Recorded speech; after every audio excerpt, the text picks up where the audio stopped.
Okay, so I have fallen in love with the Sportster 1200, the custom or the 48. 48's a nice bike, but these customs have the bigger tank and you can do more with them. That one's for sale. Shortly after I bought that, I found this one, which is 2 years newer and less mileage. So this one I'm going to hold on to for the summer, ride it, and probably then sell it.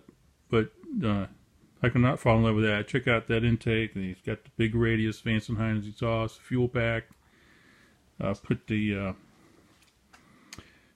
Mustang White Vintage touring seat on it, solo, and it's a candy orange paint. That one's a red Ember Sun Glow, and that's a program bike. That's a XL 1200 CP. Came from the factory with the mini apes and everything. But I'm selling that one. And but anyway, the thing about these Sportsters, I weigh 230, and if I hit a pothole or bump in the road, these forks bottom out pretty bad.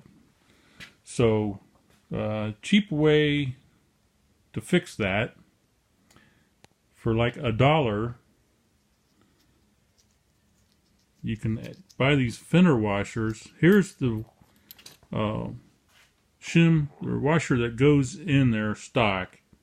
It's about a 1mm thick and 30 millimeters. And a hardware store has these fender washers that are about twice as thick, 2 millimeters thick, 30 millimeters. The size of the inside hole doesn't matter. So I'm going to add a couple on top of that. And I added 50 cc's of 15 weight fork oil too. The Harley Davidson Type E fork fluid is 15 weight. So I added 50 cc's. That decreases your air chamber, so it will add actually more spring effect too, if less air you have in your forks. So always cover your tank with a towel, and I've got it tie downs just in a jack, just to take the weight off of the front end, so that the fork caps will come out easier. And first you got to loosen the Torx bolt here.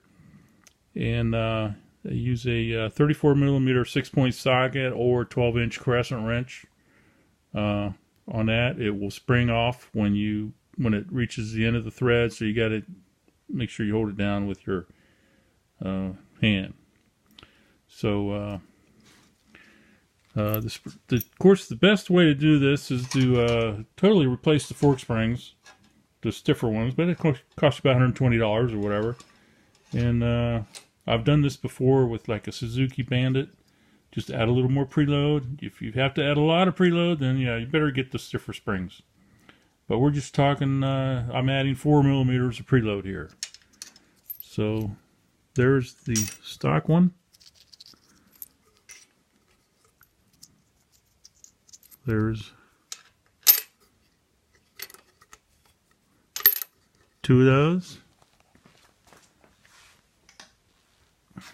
There's the stock spacer. So see how much preload you're going to have here? That's going to go down about there. It's about 3 inches. So I'm not adding much from what it had before.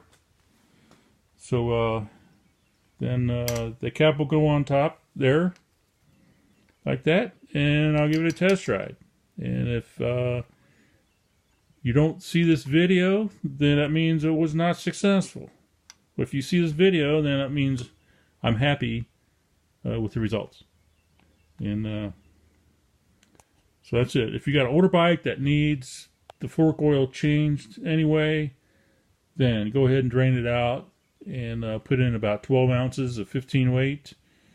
And then you can collapse the forks without the springs in them and get about 5.5 inches, 5.5 to 5 3/4 inches of fresh fork oil. Drop your springs back in, put it back together with a little more preload there.